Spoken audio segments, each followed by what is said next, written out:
La maldición del amor verdadero, por Stephanie Garber. Capítulo 6. Evangeline. El mundo había cambiado durante la noche, y no solo por las mariposas que Evangeline sentía cada vez que pensaba en besar a Apolo. La estación parecía haber cambiado mientras dormía, pasando del invierno a la primavera. En lugar de mirar por la ventana y ver un manto blanco, descubrió entusiastas árboles verdes, arbustos y musgos alegres y rocas relucientes.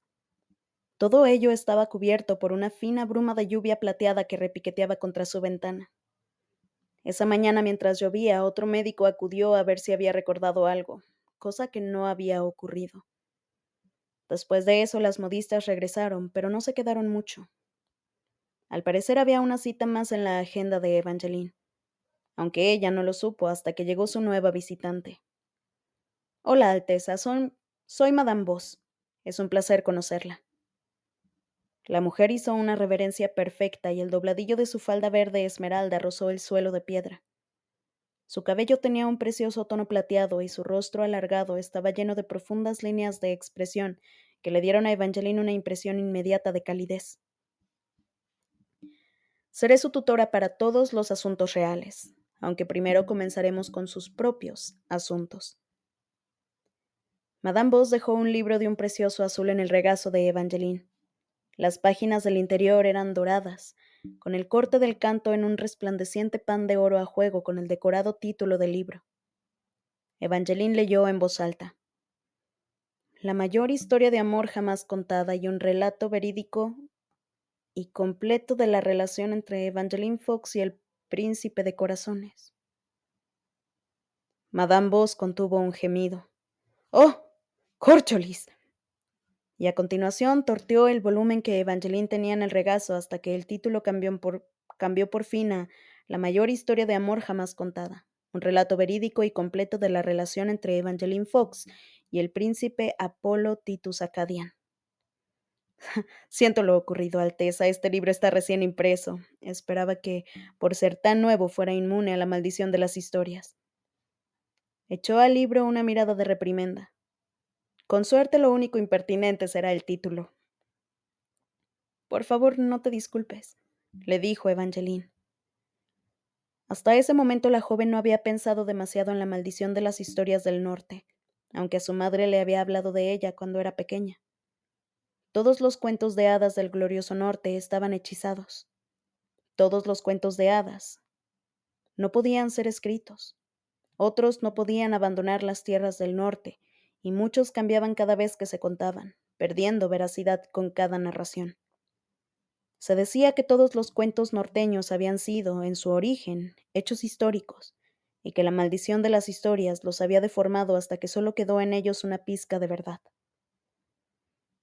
De donde vengo, los libros se quedan quietecitos en los estantes, dijo Evangeline. Así que esto me parece encantador. Miró la cubierta de nuevo. Aquella era la primera vez que las palabras de un libro cambiaban ante sus ojos. Madame Voss parecía considerarlo una molestia, pero para Evangeline era mágico, porque era mágico. Pero también era curioso que el primer título mencionara al príncipe de corazones. En el imperio meridional de donde era Evangeline, el príncipe de corazones formaba parte de una leyenda. Se trataba de un personaje que aparecía en las barajas de adivinación del futuro, y no de una persona de carne y hueso. Se preguntó si era posible que allí el príncipe de corazones fuera un apodo del príncipe Apolo. La idea le provocó una punzada de incomodidad, y se preguntó qué más no sabría sobre su marido, aunque se dijo que eso no importaba. Apolo y ella crearían nuevos recuerdos, como habían hecho la noche anterior. Y no obstante, al abrir el libro de Madame Voss, Evangeline no consiguió deshacerse de la extraña inquietud de su interior. Un impresionante retrato a todo color de Evangeline y Apolo mirándose a los ojos con fuegos artificiales de fondo ocupaba las primeras páginas.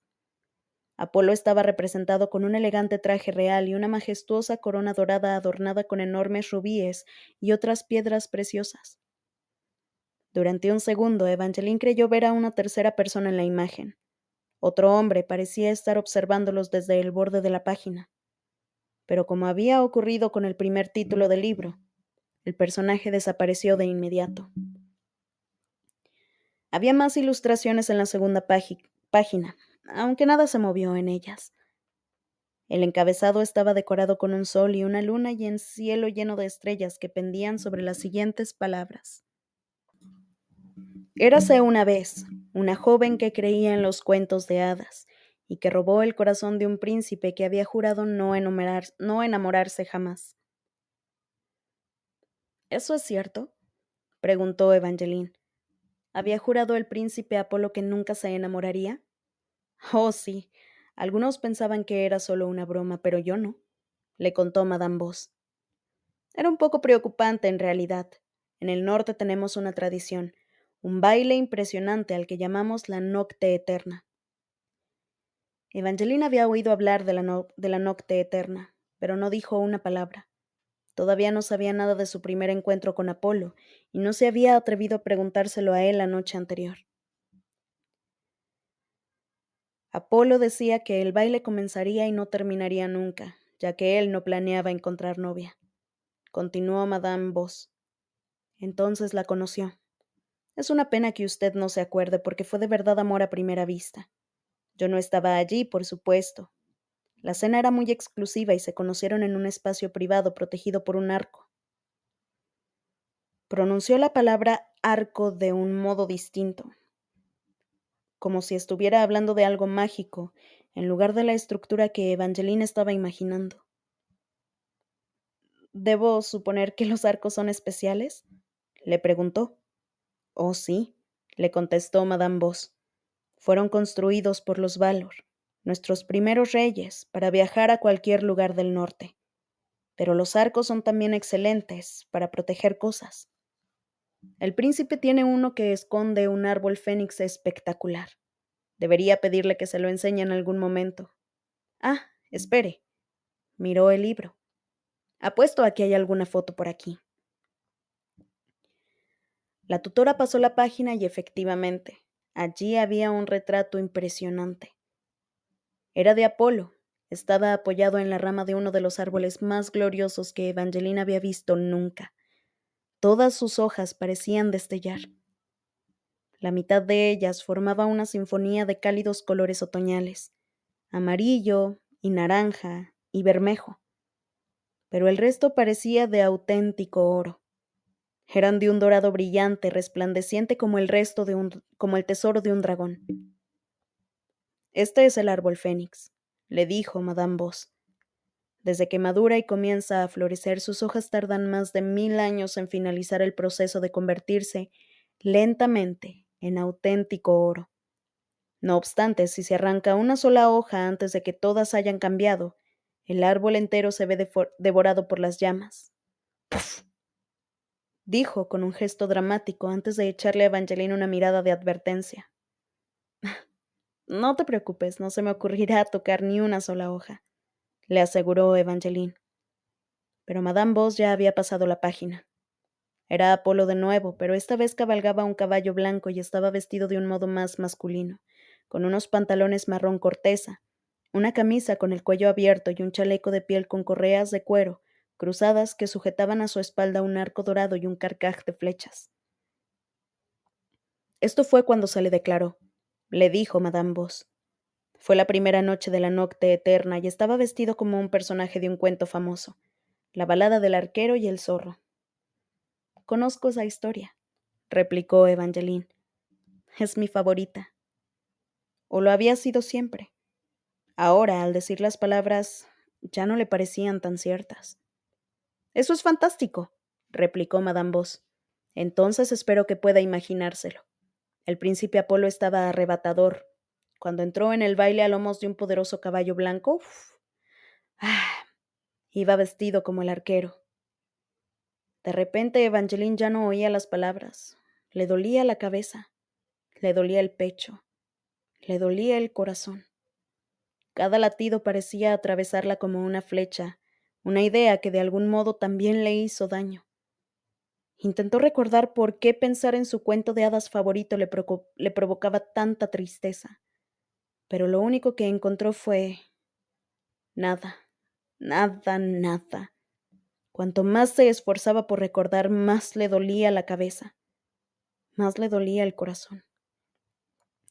La sensación era similar a la que había notado 2 días antes, cuando Apolo la encontró acurrucada en el suelo de una extraña y antigua cámara. Pero ahora no tenía ganas de llorar. Este dolor era crudo, furioso, como un grito que vivía en su interior y que amenazaba con romperla en dos si no le permitía salir. Una vez más recordó que había algo que tenía que decirle a alguien, pero pensar en ello era todavía más doloroso que antes. Madame Bos abrió los ojos como platos. ¿Alteza está bien? No, quiso gritar Evangeline. He olvidado algo y necesito recordarlo. La noche anterior se había convencido de que podía dejar atrás sus recuerdos, pero ahora estaba claro que había estado engañándose. Sabía que Apolo le había advertido que recuperar la memoria sería doloroso, pero por algunas cosas merecía la pena sufrir, y Evangeline creía que aquella era una de esas cosas. Necesitaba recordar. Lo siento, Madame Bos, consiguió decir al final. Me duele un poco la cabeza. ¿Podríamos posponer esta clase? Por supuesto, Alteza. Regresaré mañana. Entonces le contaré el resto de la historia y abordaremos nuestra primera lección sobre protocolo real, si le parece. Madame Bos hizo una reverencia de despedida y se marchó silenciosamente. Tan pronto como la tutora se fue, Evangeline comenzó a leer el libro de nuevo, preguntándose si desencadenaría alguna sensación o algún recuerdo más. Pero el relato del interior, su historia de amor con Apolo, era un inocente cuento ilustrado, en el que ni siquiera había un villano. A Evangeline siempre le habían encantado las historias de amor a primera vista, pero allí se mencionaba tantas veces que casi esperaba que el relato terminara con un anuncio del perfume Amor a primera vista. ¿Estás harta de esperar tu final feliz? Deja de buscar y atráelo con nuestro perfume. El libro, por supuesto, no terminaba así, pero tampoco la incitó a recordar ni siquiera una pizquita. Al final, Evangeline dejó el tomo y caminó ante la chimenea. Se devanó los sesos intentando recordar alguna historia que su madre pudiera haberle contado alguna vez sobre la pérdida de memoria, esperando que eso la ayudara a encontrar una cura. Aunque no consiguió recordar ninguna, se acordó del desconocido que le había entregado su tarjetita de visita roja. Si alguna vez quieres hablar y quizá descubrir la respuesta a alguna de tus preguntas, yo podría llenar algunos de tus espacios en blanco. Evangeline buscó la pequeña tarjeta roja. No parecía estar en ninguna parte de sus aposentos. Por suerte, el hombre tenía un nombre que era fácil de recordar.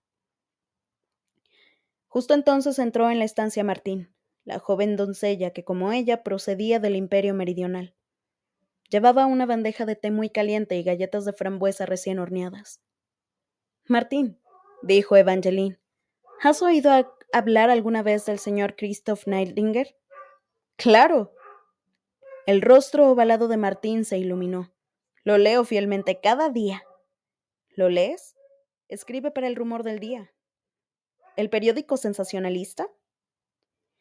Evangeline había leído el periódico justo aquella mañana.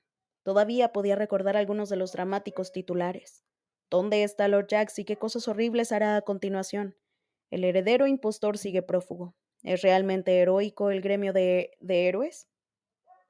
Por lo que tenía entendido, el señor Neidlinger vertía sus opiniones personales en su Gaceta de Sociedad. Su artículo sobre Lord Jax era bastante parecido al del día anterior, pero otros de sus escritos la habían entretenido. Los comentarios del señor Neidlinger, sobre todo respecto al heredero impostor, habían sido muy divertidos. La descripción del periodista hizo que se imaginara al farsante como un cachorrito entusiasta que había robado la corona solo porque era brillante y bonita y era divertido jugar con ella. Después, el señor Neidlinger especulaba con la idea de que el impostor podía ser un vampiro. Todo esto la hacía sospechar que el señor Christoph Neidlinger podía no ser la fuente de información más fiable. Sin embargo, suponía que lo que él le contara sería un poco más variado que el libro sobre el amor a primera vista de Madame Bos, y quizá desencadenara por fin un recuerdo.